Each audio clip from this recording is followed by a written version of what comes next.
दोस्तों, यदि आप भी आपके घर की सुख शांति, संतान की कमी और धन की कमी या कर्ज से परेशान हो चुके हैं, या आपका भाग्य आपका साथ नहीं दे रहा है और लाख उपाय और कोशिशों के बावजूद आप जीवन में सफल नहीं हो पा रहे हैं, तो दोस्तों, 9 नवंबर 2023 को एकादशियों में सबसे बड़ी एकादशी कहे जाने वाली रमा एकादशी के दिन दीपक से जुड़े इस चमत्कारी और 100% सटीक और असरदार उपाय को आप जरूर करें, और आप देखेंगे कि कुछ ही दिनों में आपकी सभी समस्याओं का हल संपूर्ण रूप से हो जाएगा। दोस्तों, एक साल में करीब 24 एकादशी पड़ती है और 9 नवंबर को पड़ने वाली एकादशी सभी एकादशियों में सबसे बड़ी मानी जाती है, और इस दिन कई हजार वर्षों बाद बहुत ही दुर्लभ और दिव्य संयोग बनने जा रहा है, क्योंकि इस दिन राज योग, अमृत सिद्धि योग और साथ ही धन लक्ष्मी जैसे कई योग बन रहे हैं, और ये एकादशी गुरुवार के दिन पड़ रही है, जिस वजह से इस दिन भगवान श्री हरि सबसे अधिक प्रसन्न होने वाले हैं। इसलिए दोस्तों, अगर आप भी भगवान विष्णु और मां लक्ष्मी से इस दिन जो भी सच्चे दिल से मांगेंगे, वो मनोकामना आपकी जरूर पूरी होगी। वही दोस्तों, विष्णु भगवान को प्रसन्न करने के लिए इस एकादशी पर दीपक से जुड़ा ये उपाय जरूर करना चाहिए, जो कि आपकी किस्मत बदल देगा और आपको बना देगा मालामाल और धनवान। साथ ही इस एकमात्र उपाय से आपके सभी दुखों का नाश हो जाएगा। इसीलिए दोस्तों, वीडियो को आखिर तक जरूर देखें। और दोस्तों, अगर आप भी अपने जीवन में भगवान श्री हरि विष्णु की कृपा पाना चाहते हैं, तो इस वीडियो को लाइक करें कि कमेंट में जय श्री हरि जय मां लक्ष्मी लिखना ना भूले।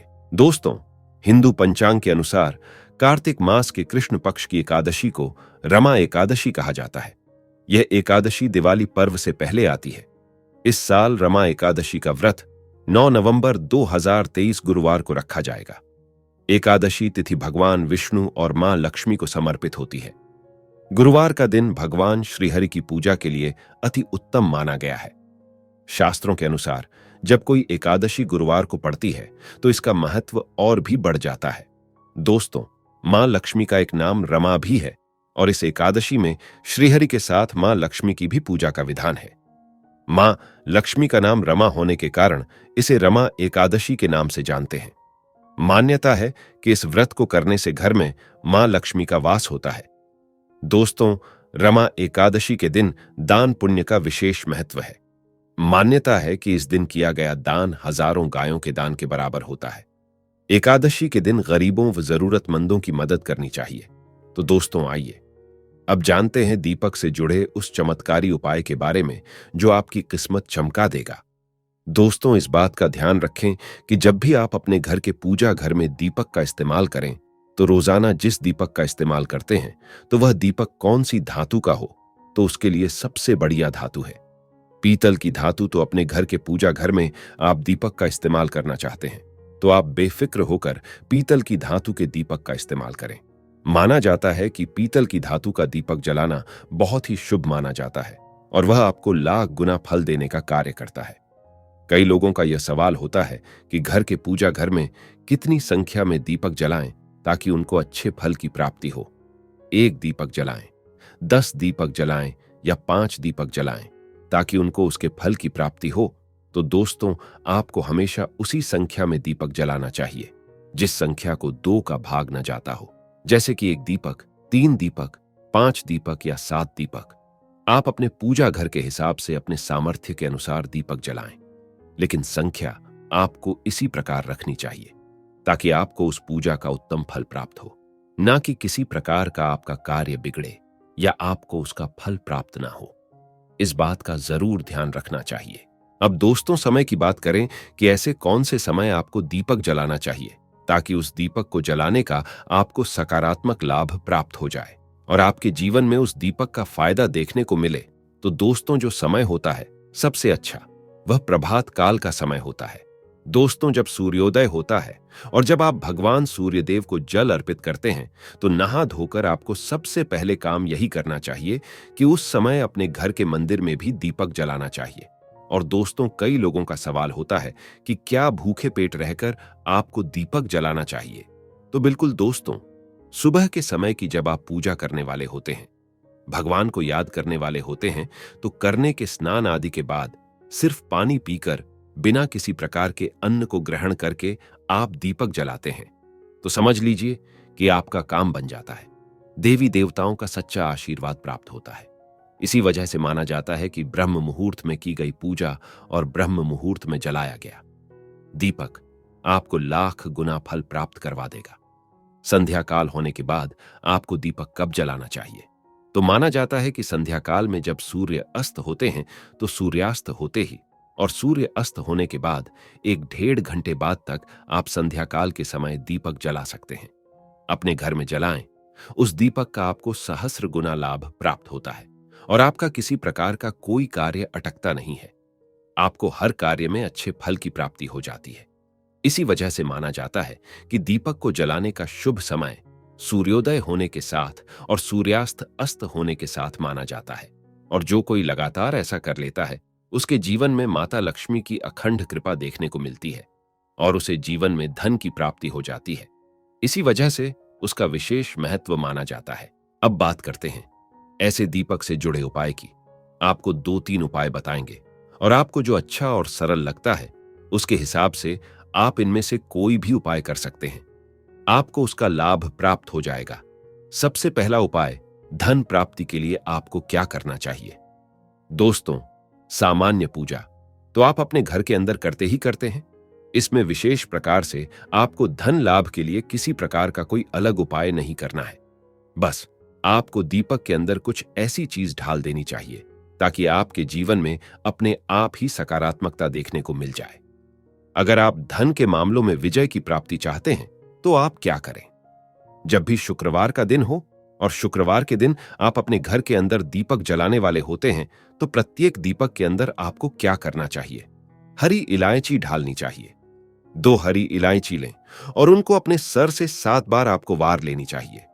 7 बार वारने के बाद आप उनको दीपक के अंदर ढाल दें और आपको दीपक को अपने घर के अंदर, अपने घर के पूजा घर में एक साथ रख दें या फिर अपने घर के अलग अलग स्थान पर उन दीपकों को रख देना चाहिए जब तक उस इलायची की खुशबू आपके पूरे घर के अंदर फैलती है। समझ लीजिए, कोई शत्रु आपका बाल बांका नहीं कर पाएगा। आपके जीवन में खुशियों को आना ही होगा और देखते ही देखते आपका काम बन जाएगा। धन के मामलों में आपको पीछे मुड़कर देखने की आवश्यकता नहीं होगी और दीपक के अंदर इलायची जलाना साक्षात माता लक्ष्मी को आपके घर के अंदर आकर्षित करने के लिए माना जाता है। माना जाता है कि आपके जीवन का कोई भी काम अटकता नहीं है। आपका काम आसानी से संपन्न हो जाता है। कई लोग आपको बताते होंगे और आपसे कहा भी होगा, और वह बात बिल्कुल सही है, कि अगर आप इस प्रकार का कार्य करते हैं तो फिर आप देखेंगे कि आपके जीवन में बरकत देखने को मिल जाएगी। हर समय एक जैसा नहीं होता। कभी कभी घर के अंदर वास्तु दोष उत्पन्न हो जाता है या फिर घर के अंदर नकारात्मकता उत्पन्न हो जाती है। लेकिन दोस्तों, ऐसा भी एक प्रकार का उपाय है। अगर आप इस उपाय को करते हैं तो फिर आपके जीवन से वह नकारात्मकता अपने आप ही चली जाती है। और रोजाना अगर आप इस चीज को अपने घर के अंदर अपना लेते हैं तो आपके घर में सकारात्मकता अपने आप ही वास करने लगती है और सकारात्मकता आपके सारे जीवन के काम बना देती है। वह क्या चीज है, इस उपाय के माध्यम से हम आपको बताएंगे। गोबर के कंडे आपको बाजार में मिलते हैं। सामान्य तौर से गांव के अंदर तो किसी प्रकार की दिक्कत नहीं होती है। शहरों में आपके आसपास के गांव में जाकर आप किसी भी गांव से यह लेकर आ सकते हैं। गोबर के कंडे अगर आपको मिल जाते हैं तब आप क्या करें? रोजाना जब आप सुबह की पूजा करने वाले होते हैं, सुबह का दीपक जलाने वाले होते हैं, तब उस गोबर के कंडों को आप चूल्हे से सीधा निकाल सकते हैं या फिर गैस पर रखकर उसको आप अंगारे बना दें। उसके अंगारे बनने के पश्चात आपको एक विशेष प्रकार की सामग्री उस गोबर के कंडे पर ढालनी चाहिए, जिसमें इलायची का पाउडर, थोड़ा सा लौंग, उसके साथ ही आप गूगल धूप लोबान को अपने घर लेकर आए और उसे आप उस गोबर के कंडे पर रख दें। उससे जो धुआं उत्पन्न होता है, उस धुएं को आपको पूरे घर के अंदर घूमना चाहिए और उसे अपने पूरे घर के अंदर घूमने के पश्चात सबसे आखिर में अपने घर की तुलसी के आगे आपको रख देना चाहिए। उस धुएं का जितना ज्यादा आपके घर के अंदर फैलाव होता है, बुरी शक्ति हो, नकारात्मक शक्ति हो, वो वही जलकर समाप्त हो जाती है। वह आपका किसी भी प्रकार का कोई कार्य नहीं रुकवाती है। आपका किसी प्रकार से कोई शत्रु बाल बांका नहीं कर पाता है। इस दीपक रूपी गोबर के कंडे का उपाय करने मात्र से आपके कार्य बनने लगते हैं। उसका धुआं माता लक्ष्मी को बहुत ज्यादा प्रिय होता है और देखते ही देखते माता लक्ष्मी उसके माध्यम से आपके घर परिवार की तरफ आकर्षित होने लगती है और आपका कार्य आसानी से संपन्न होने लगता है। और रोजाना अगर आपने इसको कर लिया तो समझ लीजिए कि आपके घर के अंदर परमानेंट से ही देवी देवताओं का वास हो जाएगा। कोई भी शत्रु आपका बाल बांका नहीं कर पाएगा और आपके जीवन की सारी समस्याएं अपने आप ही समाप्त हो जाएगी। अगर आपके घर के अंदर कोई छोटा बच्चा है और उसे नजर दोष लगती है और उसकी नजर समाप्त नहीं हो पाती है, तो आपको क्या करना चाहिए? आपको एक दीपक जलाना चाहिए। उस दीपक के अंदर आपको थोड़ी सी एक छुटकी हल्दी डाल देनी चाहिए। फिर उस दीपक का जो धुआं निकलता है, उस धुएं के ऊपर की तरफ आपको किसी प्रकार की कोई कटोरी या प्लेट को आपको उल्टा करके रखना चाहिए और यह तब तक करना चाहिए जब तक उसकी काली राख और उसके धुएं से उस कटोरी के ऊपर काजल ना बन जाए। आप देखेंगे कि दीपक का धुआं जब ऊपर उठता है तो उसका काजल अपने आप उस कटोरी या प्लेट के ऊपर बन जाता है। अब क्या करें? जो व्यक्ति ज्यादा बीमार रहता हो या इसके ऊपर नजर दोष ज्यादा रहती हो, आपको उसको इस काजल का टीका लगाना है। काले टीके के अंदर बहुत ज्यादा शक्ति होती है, वह सामने वाले को प्रभावित कर सकता है और देखते ही देखते आपका काम बनाने की भी शक्ति रखता है। इसी वजह से उस काले टीके को आपको अपने मस्तिष्क के दाएं तरफ लगाना चाहिए और उसके बाद किसी भी प्रकार का कार्य करना चाहिए। माना जाता है कि अभिमंत्रित किए गए दीपक का यह टोटका करने से आपको कभी भी पीछे मुड़कर देखना नहीं पड़ता। यह आपका काम अपने आप ही बना देता है और देखते ही देखते आपको सारे कार्यों में विजय की प्राप्ति होती है। नजर दोष आपके जीवन से समाप्त हो जाता है। दोस्तों, इस दिन पूजा करने के बाद रमा एकादशी व्रत कथा अवश्य पढ़नी और सुननी चाहिए। कहा जाता है कि इस दिन पूजा करने से बाद कथा पढ़ने और सुनने से व्रत और सभी उपाय पूर्ण माने जाते हैं। तो आइए जानते हैं रमा एकादशी व्रत की कथा व महत्व के बारे में। एक नगर में मुचुकुंद नाम के प्रतापी राजा रहते थे। उनकी चंद्रभागा नाम की एक पुत्री थी। राजा ने बेटी का विवाह राजा चंद्रसेन के बेटे शोभन के साथ कर दिया। शोभन थोड़ा दुर्बल था, वह एक समय भी बिना खाए नहीं रह सकता था। शोभन एक बार कार्तिक के महीने में अपनी पत्नी के साथ अपने ससुराल आया था। तभी रमा एकादशी आ गई। चंद्रभागा के गृह राज्य में सभी इस व्रत को रखते थे। शोभन को भी यह व्रत रखने के लिए कहा गया, किंतु शोभन इस बात को लेकर चिंतित हो गया कि वह तो एक पल भी भूखा नहीं रह सकता, फिर वह रमा एकादशी का व्रत कैसे करेगा। यह चिंता लेकर वह अपनी पत्नी के पास गया और कुछ उपाय निकालने को कहा। इस पर चंद्रभागा ने कहा कि अगर ऐसा है तो आपको राज्य से बाहर जाना होगा, क्योंकि राज्य में कोई भी ऐसा नहीं है जो इस व्रत को ना करता हो। यहां तक कि जानवर भी इस दिन अन्न ग्रहण नहीं करते हैं। लेकिन शोभन ने यह उपाय मानने से इनकार कर दिया और उसने व्रत करने की ठान ली। अगले दिन सभी के साथ शोभन ने भी एकादशी का व्रत किया, लेकिन वह भूख और प्यास बर्दाश्त नहीं कर सका और प्राण त्याग दिया। चंद्रभागा सती होना चाहती थी, मगर उसके पिता ने यह आदेश दिया कि वह ऐसा ना करे और भगवान विष्णु की कृपा पर भरोसा रखे। चंद्रभागा अपने पिता की आज्ञानुसार सती नहीं हुई। वह अपने पिता के घर रहकर एकादशी के व्रत करने लगी। उधर रमा एकादशी के प्रभाव से शोभन को जल से निकाल लिया गया और भगवान विष्णु की कृपा से उसे मंदराचल पर्वत पर धन धान्य से परिपूर्ण तथा शत्रु रहित देवपुर नाम का एक उत्तम नगर प्राप्त हुआ। उसे वहां का राजा बना दिया गया। उसके महल में रत्न तथा स्वर्ण के खंभे लगे हुए थे। राजा शोभन स्वर्ण तथा मणियों के सिंहासन पर सुंदर वस्त्र तथा आभूषण धारण किए बैठा था। गंधर्व तथा अप्सराएं नृत्य कर उसकी स्तुति कर रहे थे। उस समय राजा शोभन मानो दूसरा इंद्र प्रतीत हो रहा था। उन्हीं दिनों मुचुकुंद नगर में रहने वाला सोम शर्मा नाम का एक ब्राह्मण तीर्थ यात्रा के लिए निकला हुआ था। घूमते घूमते वह शोभन के राज्य में जा पहुंचा।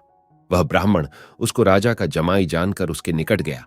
राजा शोभन ब्राह्मण को देख आसन से उठ खड़ा हुआ और अपने ससुर तथा पत्नी चंद्रभागा की कुशल क्षेम पूछने लगा। शोभन की बात सुन सोम शर्मा ने कहा, हे राजन, हमारे राजा कुशल हैं तथा आपकी पत्नी चंद्रभागा भी कुशल है। अब आप अपना वृत्तांत बतलाइए। आपने तो रमा एकादशी के दिन अन्न जल ग्रहण न करने के कारण प्राण त्याग दिए थे। मुझे बड़ा विस्मय हो रहा है कि ऐसा विचित्र और सुंदर नगर, जिसको न तो मैंने कभी सुना और न कभी देखा है, आपको किस प्रकार प्राप्त हुआ। इस पर शोभन ने कहा, हे देव, यह सब कार्तिक मास के कृष्ण पक्ष की रमा एकादशी के व्रत का फल है।